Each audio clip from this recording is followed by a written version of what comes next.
Hello friends, तो स्वागत है आपका अपने चैनल कुसुम आंगनवाड़ी वर्कर में। और फिर से मैं आपके लिए नई वीडियो लेके आ चुकी हूँ। तो आज की वीडियो में आप देखेंगे कि मंत्री स्मृति ईरानी का नया प्लान। तो आप यहाँ पे देखिए कि क्या नया प्लान है और क्या क्या कहा है मंत्री जी ने। तो चलिए देखते हैं ये क्लिप। तो मतलब कि इस आंगनवाड़ी में अगर कोई नलका नहीं चल रहा है, बिजली नहीं आ रही है और अगर आंगनवाड़ी बंद है तो हम वो भी सचेत कर देते हैं। एक प्रदेश ऐसा है जिसका मैं नाम नहीं लूँगी, लेकिन उस प्रदेश से ही आप शायद आती हैं। वहाँ पर हमें पता था कि 9,000 आंगनवाड़ियाँ बंद हैं।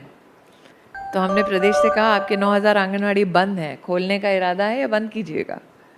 तो प्रदेश ने त्वरित रूप से, तो टेक्नोलॉजी का ये भी फ़ायदा होता है कि हम प्रदेश की सरकारों को ज़िला के हम अपने जो प्रशासन है, प्रशासनिक अधिकारी हैं, उनको बता सकते हैं कि आपकी आंगनवाड़ी फंक्शनल नहीं है।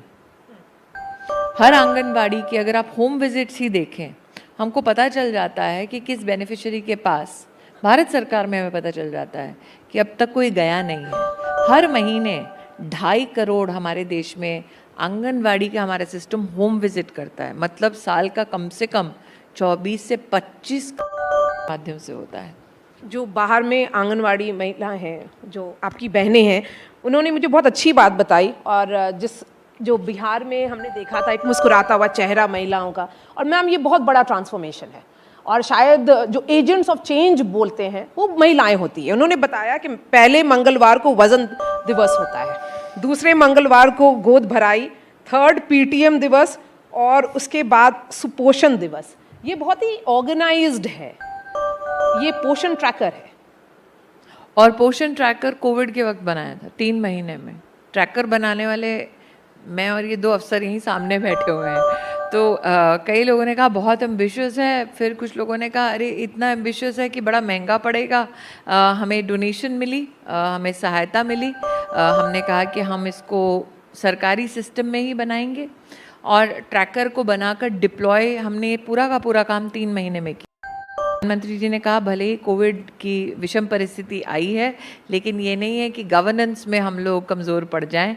आपके विभागों में अगर आपको कोई ऐसा कदम उठाना है जो रिफॉर्म लेकर आ सकता है, यही समय है। जैसे पीएम कहते हैं सही समय, इस समय पे करो। सो ये जब रेड अलर्ट होता है कि कोई आपको डिस्ट्रिक्ट में आपको लगता है प्रॉब्लम होता है, तो कैसे आप एक्ट करती हैं फिर? हमारे पूरे इस कार्यकाल में एक चीज़ जो मेरा सौभाग्य रहा हमने किया। नॉर्मली सरकारें क्या करती थी, फाइनेंशियल ईयर के अंत में प्रदेश की सरकारों के साथ बैठ के चर्चा करती थी कि क्या हुआ, कैसे हुआ, कितना काम हुआ, और ये कागज़ के ऊपर महज होता था। अब सैटेलाइट इमेजिंग के ज़माने में हम बता सकते हैं कि कितना काम हुआ, कितना रह गया है, क्यों रह गया है। ये मीटिंग्स मैं स्वयं और मेरे अधिकारी तो हर महीने करते हैं प्रदेश सरकारों के साथ। मैं हर क्वार्टर में करती हूँ, ताकि ना हो कि साल के अंत में कहें अरे बाप रे इतना सारा काम नहीं हो पाया। प्रधानमंत्री जी ने बजट को एडवांस क्यों किया? उनकी इच्छा थी कि अप्रैल के महीने से you hit the ground running. तो we been running ever since he become प्रधान सेवक। ट्रेनिंग, ट्रैकिंग, डिलीवरी जी, एक प्रोसेस है। आपने सब महिलाओं को, आंगनवाड़ी महिलाओं को एक स्मार्टफोन दिया, हम लेकिन सिर्फ ट्रेन उस कैसे तक किया आपने? सीमित नहीं रहते। हर साल 300 करोड़ का बजट है, उसको स्पेंड हम लोग करते हैं ट्रेनिंग के लिए। सोशल जस्टिस के साथ हमने कोलैबोरेशन करने का प्रयास किया है ताकि दिव्यांग बच्चों के संदर्भ में आंगनवाड़ी दीदियों को स्पेशल अगर ट्रेनिंग चाहिए तो उसको हम कैसे कर पाएँ। मैं ये भी कहना चाहूँगी कि जब आप कहते हैं कि tracking of benefits to beneficiary, तो हम सिर्फ पोषण ट्रैकर पर निर्भर नहीं करते। आंगनवाड़ी दीदी ने, मान लीजिए आपने 10 बेनिफिशरीज़ का नाम भरा, उसमें से हम कभी भी किसी भी बेनिफिशरी को हमारी जो राष्ट्रीय हेल्पलाइन है उससे फ़ोन करते हैं कि वाकई में आपको ये सेवा मिली या नहीं मिली। So there is not only one tracking interface digitally, there is not only one reporting digital interface, we also have a call and a helpline where we randomly call and check. So there is also this effort to ensure that there is corroborative evidence about genuinely what is coming up on the tracker. Ma'am, एज सम है, हमने पहली बार कहा कि बच्चे की screening अगर करनी है तो कौन करेगा स्क्रीनिंग? तो चीफ मेडिकल ऑफिसर है, हमारी आशा दीदी हैं, आंगनवाड़ी दीदी हैं। जब लोकल आंगनवाड़ी में स्क्रीनिंग की सुविधा और वो सपोर्ट सिस्टम शुरू हो जाता है, तो वो मात्र बच्चे की दिव्यांगता आप चिन्हित कर रहे हैं वो नहीं है, एक सोशल एक्सेप्टेंस बन जाती है लोकल कम्युनिटी में कि इस बच्चे को मदद की ज़रूरत है। और इस तो आप सभी ने क्लिप में देखा कि किस तरीके से आंगनवाड़ियों में निगरानी रखी जाती है, कैसे पता चलता है कि आंगनवाड़ी खुली है या नहीं खुली है। मंत्री जी को पूरी खबर होती है कि आंगनवाड़ी में क्या क्या कार्य हो रहा है, क्या क्या कार्य नहीं हो रहा है, और इसकी सुनिश्चित करने के लिए वो कई बार जो है लाभार्थियों को कॉल करके भी पता करते हैं कि उन्हें जो आंगनवाड़ियों में लाभ दिया जा रहा है वो प्राप्त हो रहा है या नहीं हो रहा है। तो आप देखिए कि किस तरीके से जो है आंगनवाड़ियों की जो है वो निगरानी की जाती है। तो आप आगे पूरी क्लिप देखिए। उसको स्पेशल क्या सपोर्ट चाहिए, तो आप क्या पढ़ाना चाहेंगे उस बच्चे को? क्या आपके तंत्र यंत्र क्या अलग होंगे? क्या आपका इंटरवेंशन अलग होगा? निश्चित रूप से अलग होगा, क्योंकि दिव्यांगता महज एक तो प्रकार की होती नहीं, आप 21 अगर अलग अलग प्रकार की व्यवस्थाएं आपको करने की ज़रूरत पड़ती है, तो उन 21 व्यवस्थाओं में से उस बच्चे को वो एक व्यवस्था, can you imagine, this is the government saying the special child is so special that we are willing to reach out to every Anganwadi in this country and say, let us help your child, so that communities realize that these children are the community's responsibility, so that we do away with the stigmatization. Secondly, we have in collaboration with the Ministry of Social Justice also ensured कि प्रधानमंत्री जी कहते हैं इन बच्चों के लिए, इन परिवारों के लिए हमको यूनिक आईडी चाहिए, ताकि इनका जो अधिकार है इनके बैंक के खाते में जा सके, इनको सपोर्ट दे सके। तो वो यूनिक आईडी भी जनरेट होगा इस प्रोटोकॉल के अंतर्गत। जैसा कि आप जानते हैं कि अर्ली आइडेंटिफिकेशन से बच्चे का जो लर्निंग एक्सपीरियंस है, सिर्फ आंगनवाड़ी में नहीं, we will ensure that the child then even delves into the education systems, health systems, in collaboration with Ministry of Education, Social Justice, Ministry of Health. तो एक होलिस्टिक मानवीय दृष्टिकोण से अगर आप देखें तो एक प्रोटोकॉल महज एक कागज़ नहीं है, एक सोच की बदलाव की पहल है। Modi became Prime Minister. We wanted people to recognize that children have to be measured. आप बोलते हैं बच्चे को हेल्दी बनाना है, लेकिन मानक क्या है, बेंचमार्क क्या है, कैसे पता चलेगा? तो मंत्रालय हमारा और स्वास्थ्य मंत्रालय दोनों के बीच में समन्वय ही नहीं था मोदी जी के प्रधानमंत्री बनने से पहले कि किसके स्टैंडर्ड के आधार पर बच्चे के आप हेल्थ डिसाइड करेंगे। के स्टैंडर्ड को लेकर हमने दोनों मंत्रालय के समन्वय से स्टैंडर्डाइज्ड एक प्रोसेस और प्रोसीजर आंगनवाड़ी की बहनों को, आशा वर्कर्स को दिया। नरेंद्र मोदी ने कहा कि अगर हम चाहते हैं कि महिला की मृत्यु दर कम हो बच्चे के जन्म देते वक्त, तो महिला क्यों नहीं जाती है डॉक्टर के पास कि उस एक दिन में अगर उसको वैक्सीन लगाना है या डॉक्टर का चेकअप करना है, मजदूरी का पैसा कम पड़ जाता है। तो नरेंद्र भाई ने कहा ऐसा करते हैं कि ऐसी गर्भवती बहनों के लिए आप उनके बैंक में कैश ट्रांसफ़र करवाओ। तो प्रधानमंत्री मातृवंदना योजना शुरू हुई, 5,000 रुपये सीधा बैंक के खाते में 2 किश्तों में जाता है। प्रधानमंत्री जी ने, तो आप सभी ने देखा यहाँ पे कि नया प्लान प्रोटोकॉल के बारे में भी यहाँ पे बात हुई है, जिसमें जो है ये दिव्यांग बच्चों के लिए वर्क करेगा। ये आगे सुनते हैं और क्या कहा मंत्री जी ने। कहा कि ये पहले बच्चे के लिए जा रहा है, अगर दूसरी बेटी हो तो 6,000 रुपये दो, ताकि महिला अगर गर्भवती है तो वो जाए, वैक्सीनेशंस पाए, डॉक्टर का चेकअप पाए, और एक बार एक मेंटल फ्रेमवर्क हो जाता है कि इस अस्पताल में जा रहे हैं तो डॉक्टर्स और वहाँ पर जो मेडिकल पर्सनल फील्ड वर्कर्स हैं वो महिला को प्रोत्साहित करते हैं कि आप घर पे बच्चे को जन्म ना देना, अगर कुछ हो गया तो फिर कम से कम डॉक्टर की सुविधा आपको अस्पताल में मिलेगी। तो वो इंस्टीट्यूशनल डिलीवरी आपकी बढ़ने लगी, महिला की मौत बच्चे को जन्म देते हुए ये परसेंटेज आपका घटने लगा। अब बच्चा अगर अस्पताल की परिधि में जन्म लेता है, बच्चे को जन्म के वक्त अगर कोई तकलीफ़ है तो आपके पास मेडिकल इंफ्रास्ट्रक्चर उपलब्ध है उस बच्चे की देखभाल करने के लिए। व्यवस्था प्रधानमंत्री जी ने कहा कि अगर आज मुझे पता करना है किसी ज़िले में, किसी ब्लॉक में, किसी गांव में बच्चा बीमार है कि नहीं, कैसे पता करेंगे? तो प्रधानमंत्री जी ने पोषण अभियान को एक नेशनल फ्लैगशिप स्कीम बनाया। हमारे देश के इतिहास में कभी भी, आप कह रही हैं मेरे मंत्रालय का ये काम है, हम 18 मंत्रालयों का समन्वय करते हैं।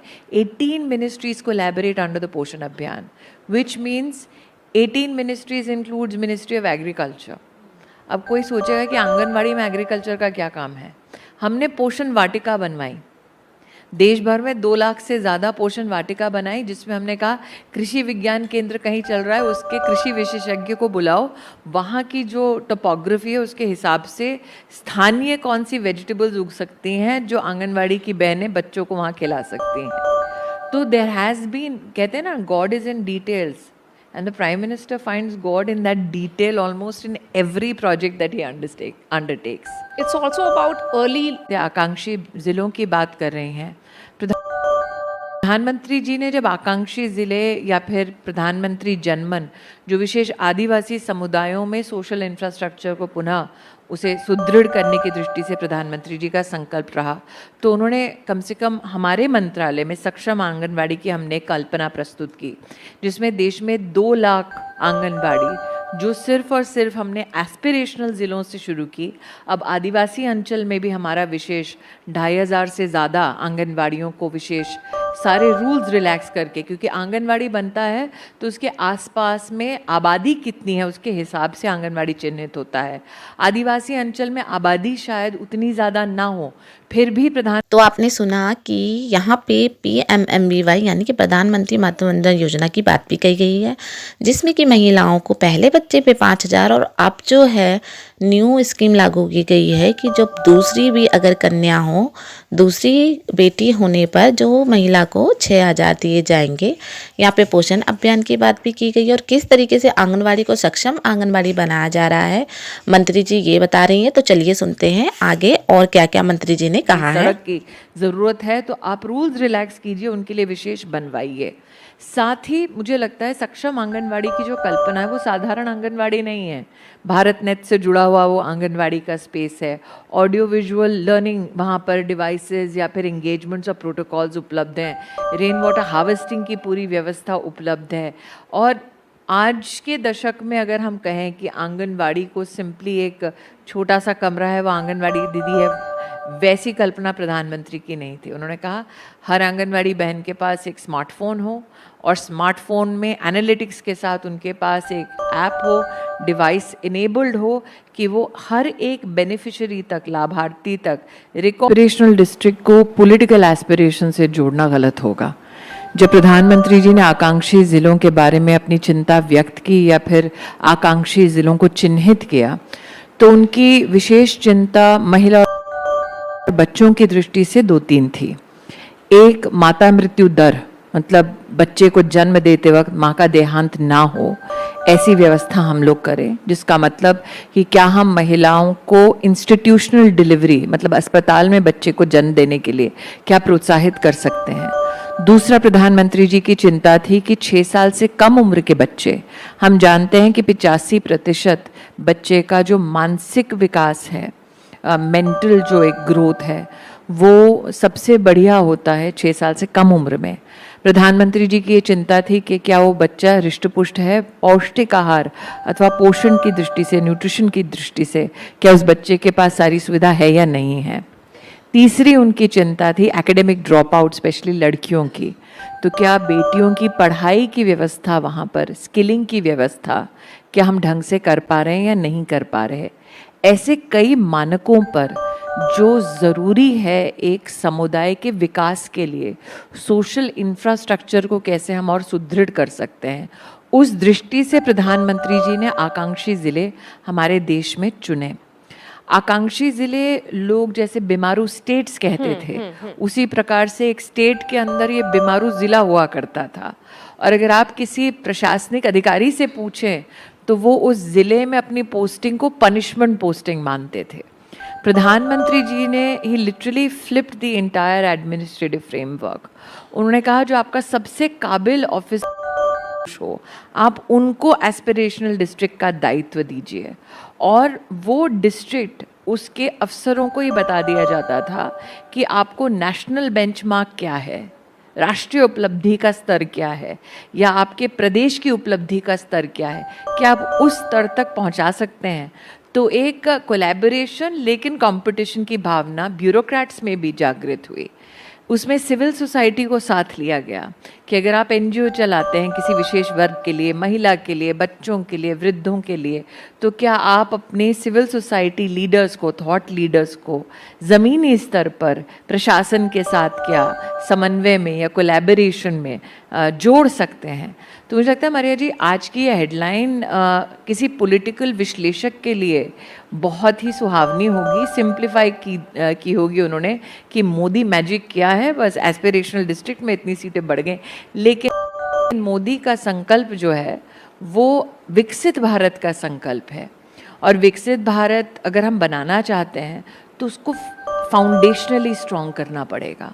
और मुझे लगता है आकांक्षी ज़िलों में आज जो हमको परिणाम एडमिनिस्ट्रेटिव और ह्यूमन डेवलपमेंट इंडेक्स की दृष्टि से दिख रहे हैं वो अभूतपूर्व है, वो हमारे देश में कभी दिखे नहीं। What next now? अगर अमृत काल में आंगनवाड़ी पहुंच गया है तो फिर आगे क्या? मेरे पास जिम्मेदारी इस वक्त फाउंडेशन की है। आगे क्या है वो मुझे लगता है कि जिस प्रकार से प्रधानमंत्री बिल्ड कर रहे हैं, हाल ही में हमने क्रैश की व्यवस्था आंगनवाड़ी में भी की, पालना स्कीम के अंतर्गत। हम रिकग्नाइज़ करते हैं कि जो वर्किंग विमेन की संख्या बढ़ रही है और विशेषतः ग्रामीण अंचल में भी जहाँ पर इन सुविधाओं को देना है, तो हमने शुरुआत की है some of the busiest urban centres. और आप अफोर्डेबल जो डे केयर है वो आंगनवाड़ी की व्यवस्था में दे सकते हैं, तो हमने पालना की आंगनवाड़ी में ही शुरुआत की है। तो साथ ही साथ आपको एक चीज़ रिकग्नाइज़ करनी पड़ेगी मारिया, हम जब कहते हैं 14 लाख आंगनवाड़ी है, 22 लाख आंगनवाड़ी की हमारी बहनें हैं, this has become the world's largest trained workforce for child care which no other country can boast of. So हम सिर्फ ये ना देखें कि हम जब आंगनवाड़ी की व्यवस्था देते हैं तो सिर्फ उस बेनिफिशरी को बेनिफिट होता है। आज एक ग्रोइंग इकोनॉमी में जहाँ पर महिलाओं की वर्कफोर्स में सहभागिता बढ़ रही है, एक अर्ली चाइल्ड केयर की स्किल्ड वर्क सेट का होना और इतनी बड़ी मात्रा में उपलब्ध होना अपने आप में मुझे लगता है भारत की बहुत बड़ी एक स्किल्ड